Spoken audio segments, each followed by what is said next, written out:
I'm Graham Thomas with the Northwest Arkansas Democrat-Gazette. It is Northwest Arkansas Football Media Day, sponsored by Kendall King.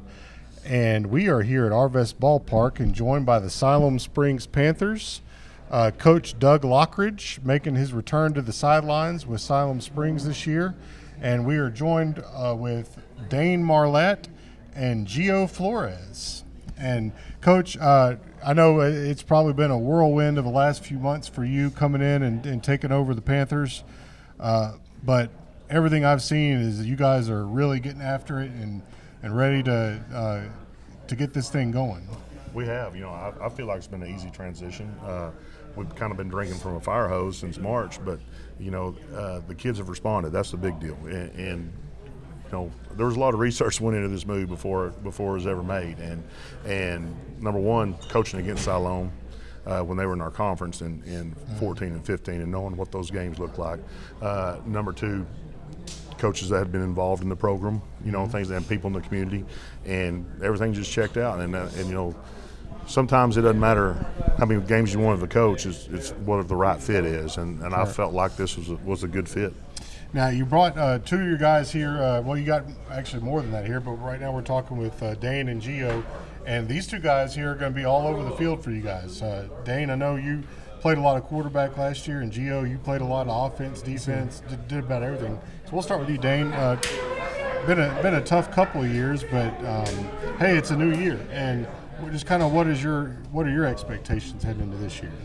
Well, I feel like this year in the off season we've had a lot of people like buying in and putting work in, and we've had returning starters from last year that have gotten older and better. So I think this year, we'll be able to, if we keep putting the work in and buy in, it'll be a good season and we'll see success. Gio, man, I know the team has asked a lot out of you, playing offense, defense, wherever they put you. But I think that's how you like it. You like being a guy that's involved in a lot of ways. Yes, sir. I like it. I like being able to help the team however I can. So whatever I need to do, I like being involved with whatever I need to do.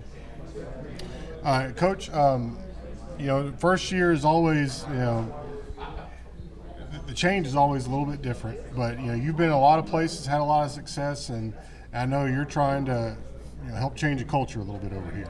Yeah, and the biggest thing, like I said, there hadn't been a problem with a lot of the buy-in, the way we work, the way we do things. Pretty much went in and told the kids the expectations, and they've risen up to those levels. Some of them didn't, and obviously they're not still with us anymore. But these guys right here, number one, they're both selfless. They have split reps all spring, and I ain't heard a word from either one of them thinking that they're better than the other one. They're great teammates to each other. They know that if one of them's not at quarterback, the other one's going to be somewhere on the field. And the thing is, the way we're working everything right now, we have plans for both of them. But the biggest thing is they're great kids and they're great people and they're great teammates. And our guys really, really move toward these guys and follow their leadership. We've been visiting with the Siloam Springs Panthers. This is Northwest Arkansas Media Day.